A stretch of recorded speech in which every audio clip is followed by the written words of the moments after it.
Hello everyone, welcome back to my YouTube channel. আপনাদের মাঝে আবারও একটি নতুন ভিডিও নিয়ে আমি হাজির হলাম। তাই আপনাদের কাছে অনুরোধ রইল ভিডিওটি স্কিপ না করে সম্পূর্ণ ভিডিওটি দেখার জন্য। আজ পয়লা বৈশাখ উপলক্ষে বাসা থেকে বের হই পয়লা বৈশাখ বা বাংলা নববর্ষটি উদযাপন করার জন্য। তার জন্য আমি সেনের বাজার ঘাট থেকে জেলখানা ঘাটে যাওয়ার জন্য একটি নৌকায় উঠে পড়ি। তারপর নদীর ভিউ দেখতে দেখতে অবশেষে পৌঁছাই গেলাম জেলখানার ঘাট। তারপরে একটি অটোয় উঠে পড়লাম খুলনা বিশ্ববিদ্যালয়ে যাওয়ার উদ্দেশ্যে। আমি বসতে না বসতে অটোটি ছেড়ে দিল। বাইরের ভিউ দেখতে দেখতে আমি আমার গন্তব্যের দিকে অগ্রসর হচ্ছি।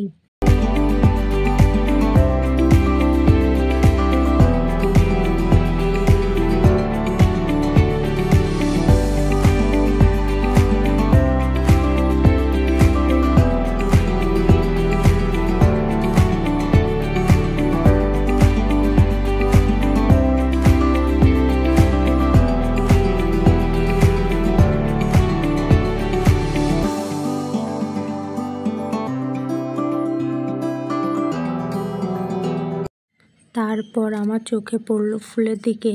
একসঙ্গে অনেক ফুল দেখে আমার ওই জায়গা থেকে যেতে ইচ্ছে করছিল না। মনে হচ্ছিল এইখানে কিছু ভিডিও করি এবং কিছু ফুল কিনে নিয়ে যাই। যাই হোক, সেটা আর হলো না।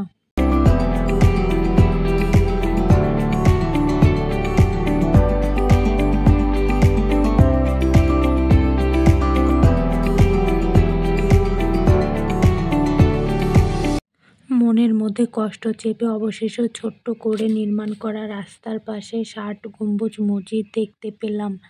যাই হোক, এই জায়গাটার নাম কি? যারা খুলনায় থাকেন তারা অবশ্যই বলে যাবেন।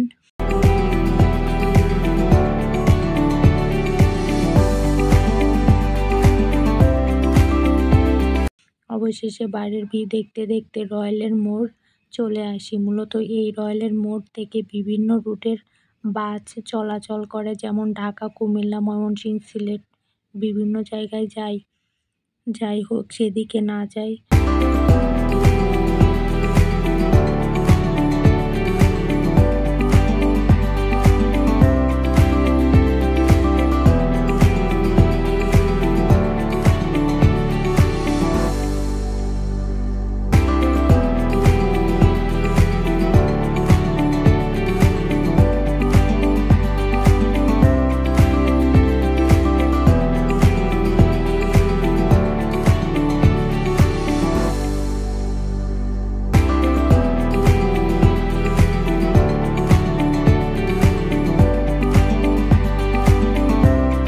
তারপর সোনাডাঙ্গা আসার পরই জ্যামে আটকে পড়ি। দেখেন গাড়িগুলো সব এক জায়গায় জড়ো হয়ে পড়েছে।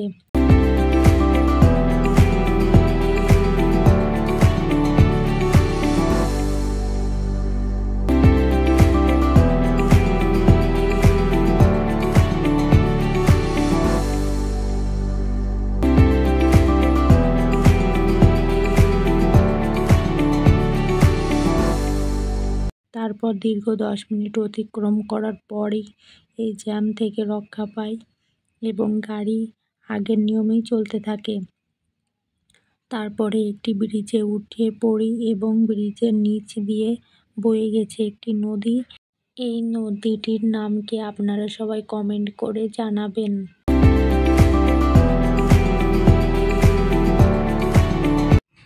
অবশেষে বাইরের ভিউ দেখতে দেখতে চলে আসলাম আমার কাঙ্ক্ষিত স্থান খুলনা বিশ্ববিদ্যালয়ে। বাই দ্য ওয়ে, পয়লা বৈশাখ উপলক্ষে খুলনা বিশ্ববিদ্যালয়ে যে মেলাটি অনুষ্ঠিত হয় সেটা দেখার জন্য দ্বিতীয় পার্টের জন্য আমার পেজটি অনুসরণ করুন। আজকের মতো বিদায় নিলাম। সবাই ভালো থাকবেন, সুস্থ থাকবেন। আল্লাহ হাফেজ।